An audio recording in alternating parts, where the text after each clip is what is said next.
Hello and welcome to this edition of Northwest Profiles. I'm your host, Lynn Veltri, inviting you to a Thanksgiving feast of storytelling. Our special menu includes a trip to a farm helping veterans, a paddle on the majestic Columbia River, meeting a Spokane Symphony member whose talents go far beyond his mastery of the violin, and the creativity of a man from Nigeria whose artistic soul has flourished in Calgary. So let's dig in, shall we?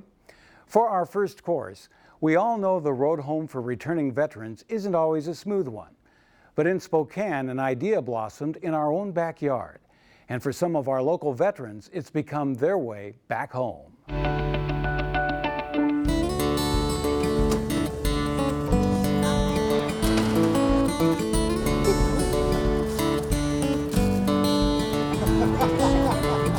You're climbing a mountain and I don't know why, but I think it's time to come back down again and tend to my garden, see that it grows strong in my own garden, singing my own song. I think it was 2013. I attended a film screening at the Spokane Community College. They had a veterans program there. And it was the depiction of this newest generation of veterans coming back and that transition and how difficult that can be for them sometimes, whether it's PTSD or just the transition itself. It's difficult for them to find their way again. And at the same time, our American agriculture, we have a dilemma going on in this country right now where the average age is 60 years old and we don't have the backfill of people coming into this as a profession or an occupation to be able to feed ourselves.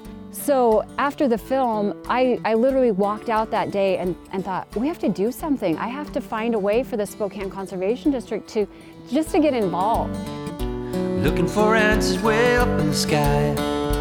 Through conversations and connections, I met a couple other gals here in Spokane, and we put together what we thought was a model that we could start something. See that it grows strong in my own garden. First place was find farmers that would be interested in mentoring. So I went to a Farm Bureau meeting. I threw this crazy idea out there. Hey, I have this idea. And I had a family that the very next day after that presentation, they stepped up and they said, we have this little farmhouse and 3 acres of land and some equipment, and we believe in this program and we think there's something there and we're giving it to you. And they did. In my own garden, in my own town. I did 6 tours in the Middle East. I knew when I got back to Ritzville that I wanted to do some agriculture, but I just couldn't find my way. You always have a mission when you're in the military. You have a daily regiment that you do every day, every week, every month. There's always certain things that you need to be doing at certain times of the year or when you're getting ready to deploy. When you get out, you necessarily don't have that anymore. I don't want to say lost, but you're not sure which direction you're supposed to go into. So I had a hard time adjusting, finding something that filled all those voids. So it's one more day in the garden.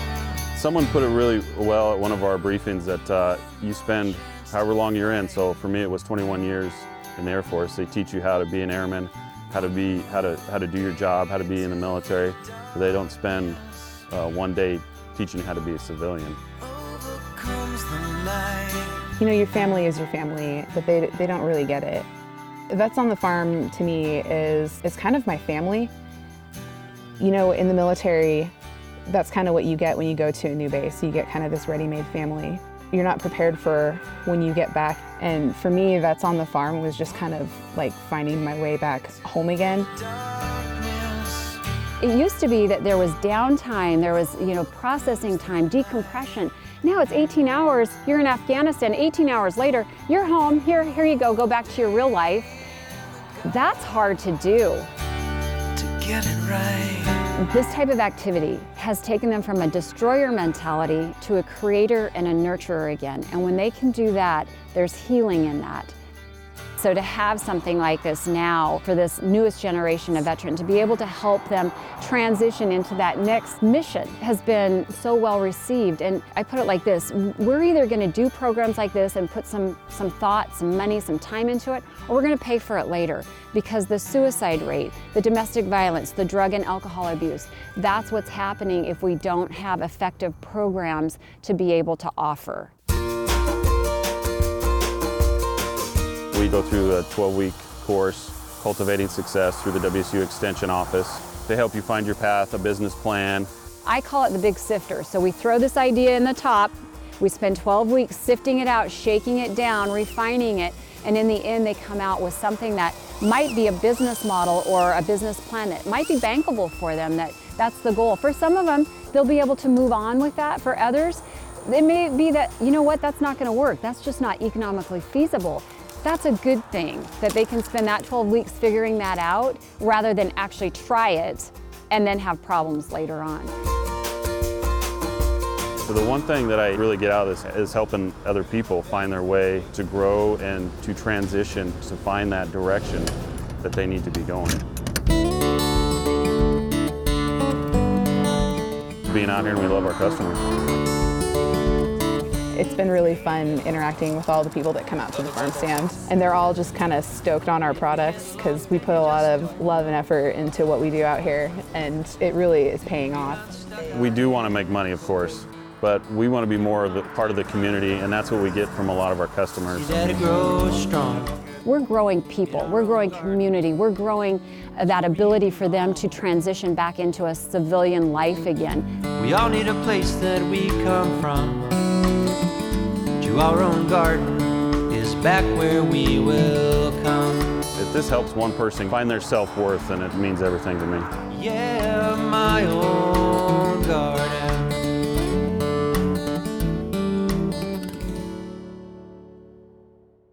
Plans are being cultivated to expand the Vets on the Farm program across our region, including Idaho and Montana next season.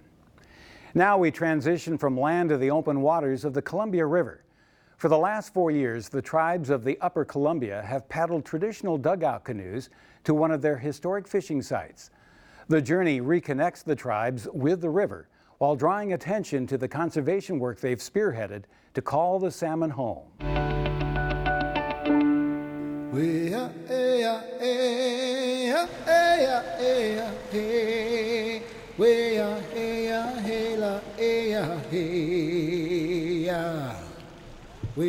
Our people are river people, the Colville, Spokane, Kootenai, Coeur d'Alene, and Kalispell.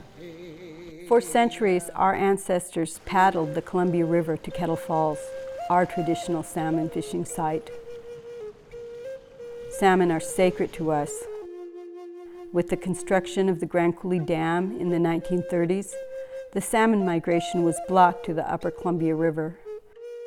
The outcome was devastating for our native people.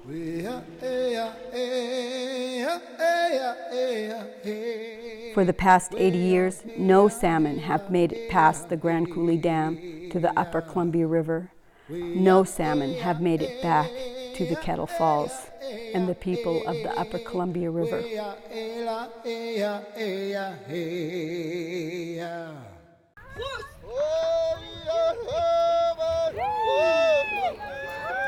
My great-grandmother, her name was Aitam, and she was a very powerful lady. She was the granddaughter of Chief John Hermelt. One of the last songs that she left to the family, it's a river song. And I want to share that song here today, that salmon spirit.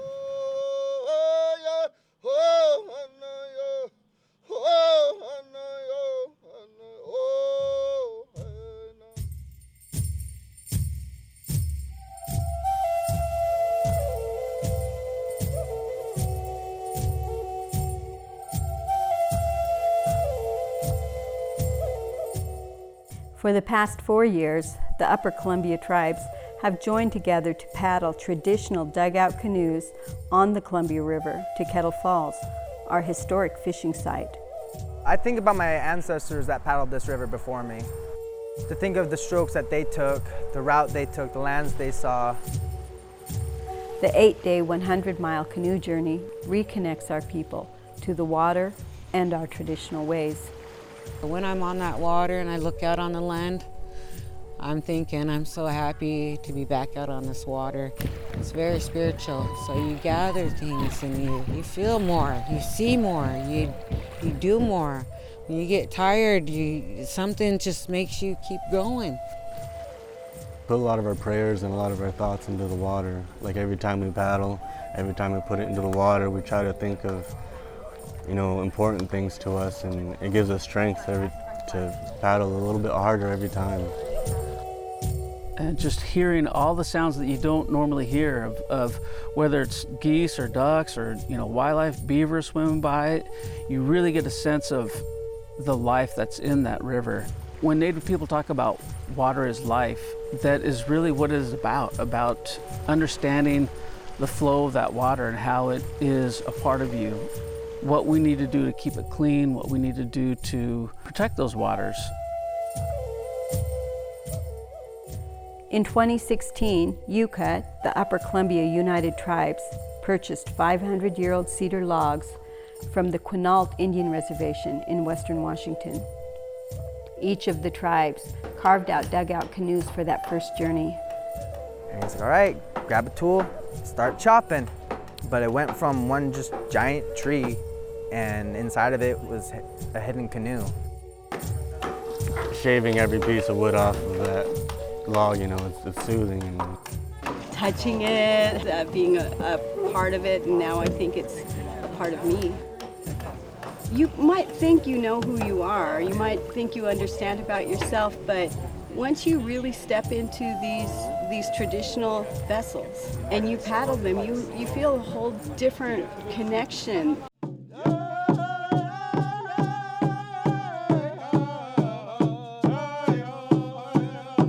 Our connection to the salmon and the river is sacred. The canoe journey parallels our tribal efforts to return salmon to the Upper Columbia. So starting from here at Grand Coulee Dam was really symbolic. These dams, while they provide a lot of benefit for people in the region, I think it also needs to be in balance so that you can also provide for salmon to get back up into where it needs to be. It doesn't have to be either or. We can have power production and we can have good, clean, functioning ecosystems that include fish passage. There's no reason with the technologies and the things that are happening today that this can't happen. These issues aren't just tribal issues, they're everybody's issues, and it's going to take everybody to correct those historic wrongs and to do what's right by the river and by the salmon.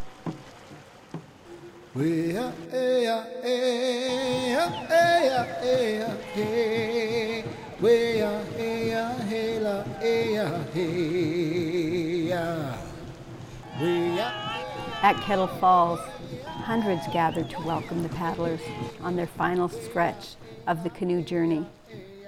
There were songs, prayers, and cheers as the dugout canoes were carried ashore.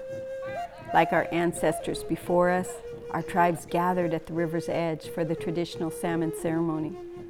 We each picked up 2 stones, clapped them together. This is the language of the salmon. The sound of the rocks mirrors the sound of the rocks moving as salmon spawn, and it tells the salmon downstream they are almost home. As we clap the stones together, we are calling the salmon home.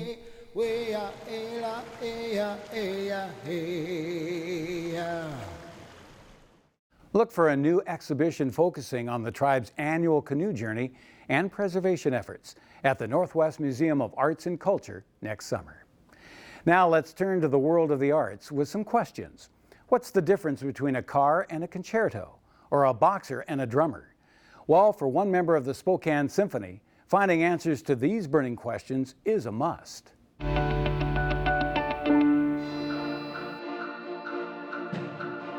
Mateusz Wolski is a musician and a bridge builder, creating connections between things like music, racing, science, and more. He plays first violin and is the concertmaster for the Spokane Symphony. As concertmaster, Mateusz forms a bridge between the conductor and musicians. Because on one hand, you're trying to really advocate for your colleagues, especially when conductors ask for something that is not necessarily comfortable.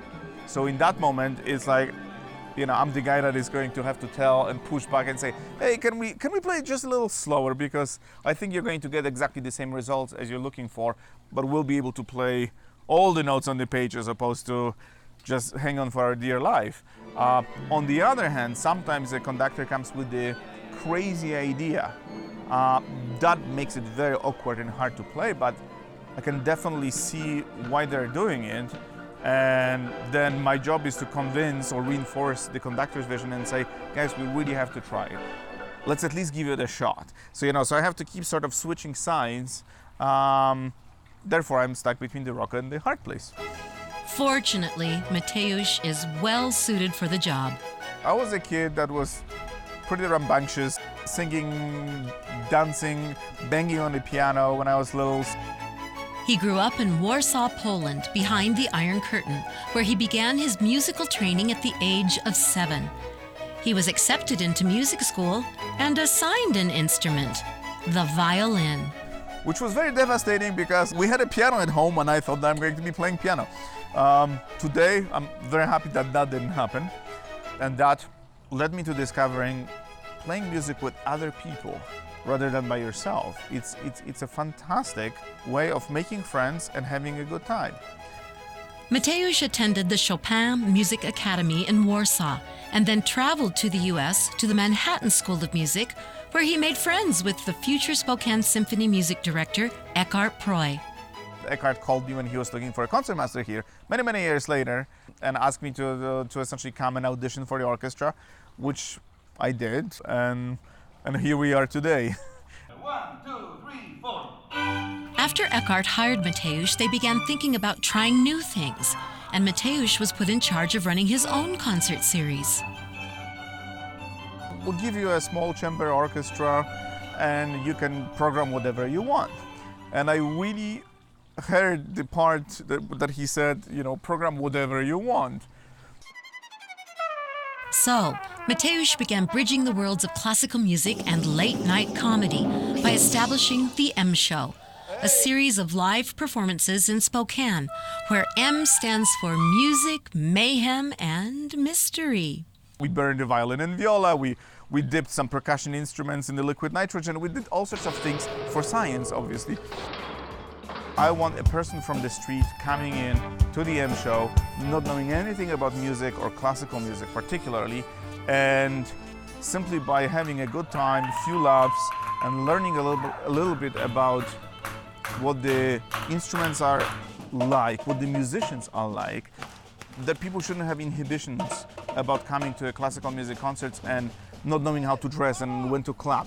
I mean, this is all irrelevant.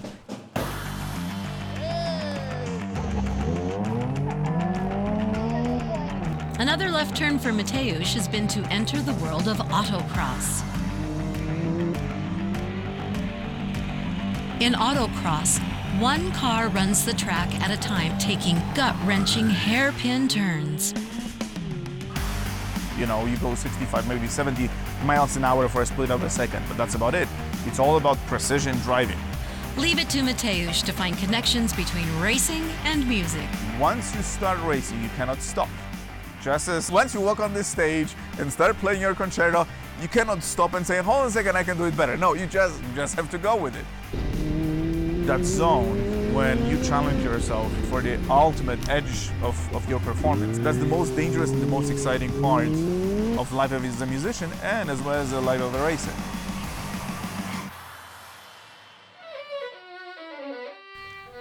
Mateusz fills his days with teaching, rehearsing, and performing.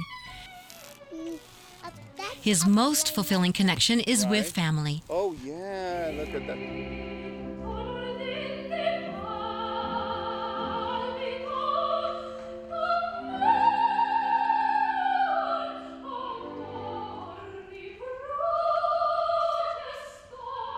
His wife Dawn is a world-renowned opera singer and general director of Inland Northwest Opera. Together, these two active professional musicians are raising their son, Stefan.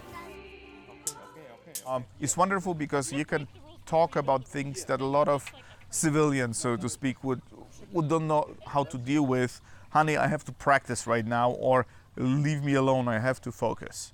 You know, and never mind if there's a sink full of dishes. Now you add a child into the mix, and childcare, and busy schedule, and you realize that your life before that was so much easier. You know, and I know today I would never ever change a thing. Yeah, I'm very fortunate to have that kind of life and that kind of family.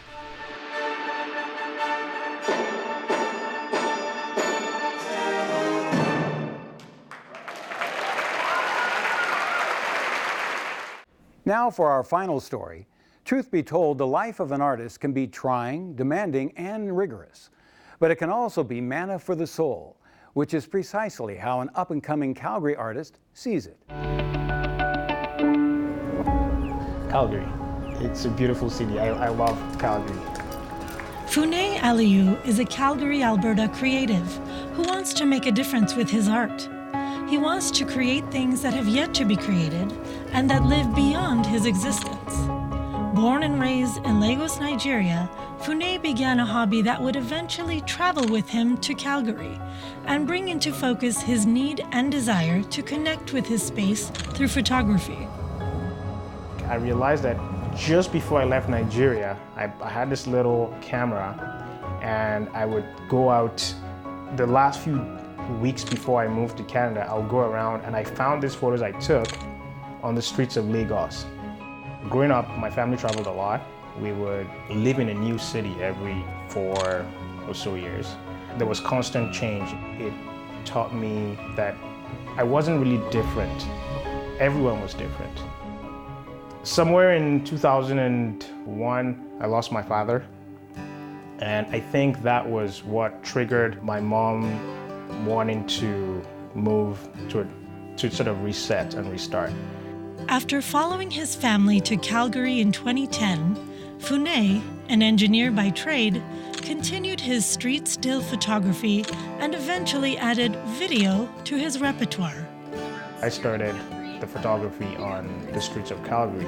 For me, it was a way of documenting the life of Calgarians, the soul of the city, and hoping that in years to come, it would be a little reminder of what it used to be. I find photos very fascinating and very deep. I mean, we all know that time is constantly moving, and it fascinates me that with a photo you can pause time. It would be beautiful in years to come to see what Calgary looked like paused in this era.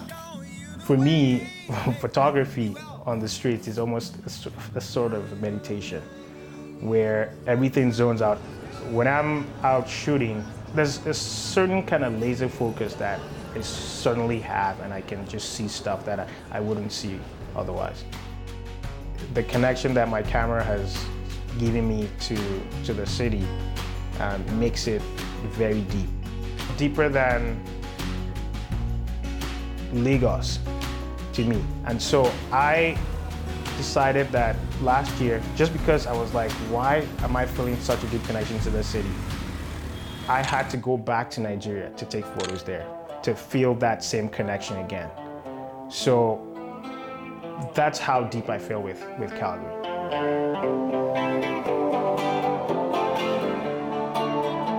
I did an exhibition called Deja Vu about 2 years ago. Every photo in the exhibition was 2 photos paired, where they were taken at different times and at different places. But when you look at the photo, they're almost exactly the same. Complete different people in the shot, in the frame, but they say the same thing almost. It showed sort of the link between what has happened and what is happening, and it's sort of this cycle of what has will be and what will be has been. To be alone with ourselves in silence, to look within and just see where silence takes us. This project is barely scratching the surface of what we can discover about ourselves when we let our minds go uncaptured. With encouragement from his sister, Funeh decided to enter the video world outside the familiar street themes, with a project that was decidedly unique, capturing candid views of individuals by pointing a video camera at them and letting them unveil their intimate self. After appropriating a few friends, he tried someone a little closer to him. What transpired is an award-winning short film titled Uncaptured. It started as me just trying to capture a video that showed people from their ready face to their real face, or to their real self. And I sat my mom down. Hers was when I realized there was something deeper than just looking at that face. I started to notice there were points where her face would completely morph and I would see faces I've never seen before. I said, I want you to tell me what you were thinking at this very moment. She told me that she was thinking about my dad. And then she mentioned that the process felt like hypnosis. And that was the moment I realized that there was something deeper. At the end of the day, I had people who were sitting for 30 minutes plus, because what I found was, for certain people, depending on who they are, some people took much longer to get to that point where, I call it the break point, where you can no longer pretend. And you sort of forget yourself and a different you comes out. Or what I want to believe is the real you, or the real self. It taught me the importance of silence. I have come to realize that I just love people. People fascinate me. And every creative project that I have done relates directly to people. So their emotions, their thoughts, their interactions with each other. That's how I live my life. I ask the Lord.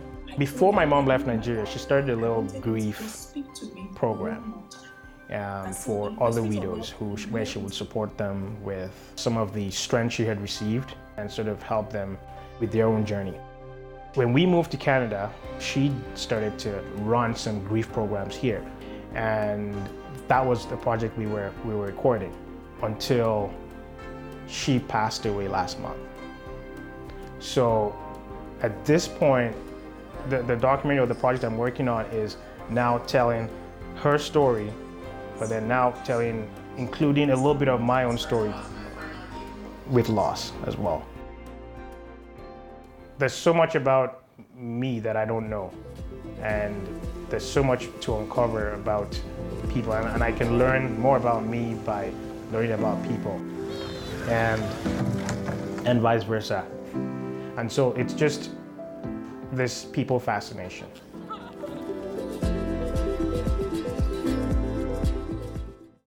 And with that, it's time for a piece of pumpkin pie as we finish our Thanksgiving edition of Northwest Profiles.